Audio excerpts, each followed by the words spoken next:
সালামু আলাইকুম। আজ আপনাদেরকে একটি শৈশবের গল্প শোনাব। আমি ব্যক্তিগতভাবে যখন ক্লাস নবম শ্রেণীতে অথবা দশম শ্রেণীতে পড়ি, 2010-11 সাল, মতলব দক্ষিণ পৌরসভায় আমাদের চরবাসপুর মৌজায় চরবাসপুর সরকারি প্রাথমিক বিদ্যালয়ের সামনে কৃষি জমিতে আমরা ধান, ভুট্টা, আলু, গম,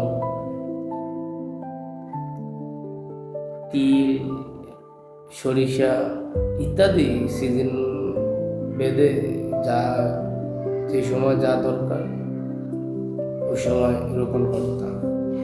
কিন্তু সবচেয়ে দুঃখের বিষয় হচ্ছে ওই জমিটা হঠাৎ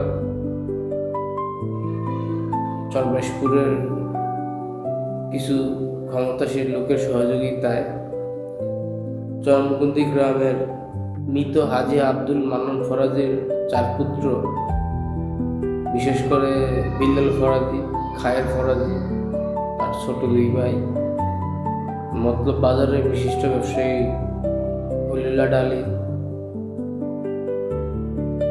আর ওই সময়কালে ছিল মতলব পাইকারি হোলসেলে ব্যবসায়ী স্বপন শাহ, উনিও জড়িত ছিলেন। তাই আমাদের জমি ইতিমধ্যে দখলের প্রক্রিয়া চলছে। তারা লোকজন এনে বিভিন্ন মালসামানা রাখতেছে জমির পাশে। আর সবচেয়ে বেশি কষ্টের দেখা হচ্ছে, আমিও ওই জমিতে তখন ছোট ছিলাম, আমি সর্বপ্রথম বাধা প্রদান করি। তারা আমাকে এখান থেকে পিছু হটতে বাধ্য করে, বিভিন্ন হুমকি, ভয় দেখিয়ে। তারপর এক পর্যায়ে আমরা মতলব থানায় অভিযোগ করি। ওই সময় তৎকালীন অফিসার ছিলেন এনায়েত উল্লাহ, মনে হয়, আমার সঠিক জানা নাই, এরকমই হবে আর কি। হয়তো এনায়েতুল্লাহ এবং আলী ইমাম যে কোনো একজন হবে আর কি, দায়িত্বরত ডিউটি অফিসার। তো উনি আমাদের মামলা নিলেন। পরে উনি পরামর্শ দিলেন, বলে আপনারা থানায় যান, কোর্টে যান, জজ কোর্টে যান, ওইখানে ফৌজদারি আদালতে মামলা করেন। তা আমরা অলরেডি ফৌজদারি আদালতে মামলা করলাম।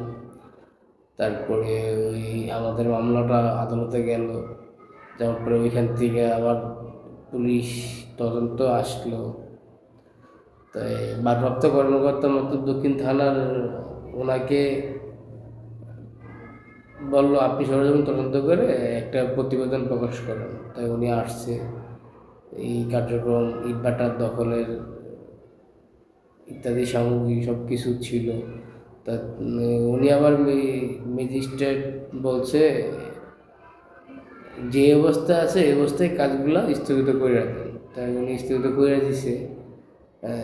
রাতের বেলায় আবার চুরি করলে তো পুলিশ পাহারা দিয়ে রাখতে পারে না, তাই রাতের বেলায় দিনে পুলিশ আইসা ভাঙিয়ে দিত, রাত্রে চোরচক্ররা, দখলবাজরা রাত্রে অন্ধকারে ইটভাটা স্থাপন করে ফেলে। বিভিন্ন দেওয়াল, চুল্লি কাজ চলমান থাকে। পুলিশগুলো আসে, 2-1টা ভাঙে, নামমাত্র অভিযান। পরে আস্তে আস্তে পর্যায়ক্রমে পুরো ইটভাটার চুল্লি স্থাপন করে নেয়। এই গল্পটা হঠাৎ মনে পড়লো, অনেকেই জানতে চায় আসলে এত বছর হলো আপনারা কি করলেন, আদালতে গিয়ে শরণাপন্ন হলেন না, কিছু করতে পারলেন না।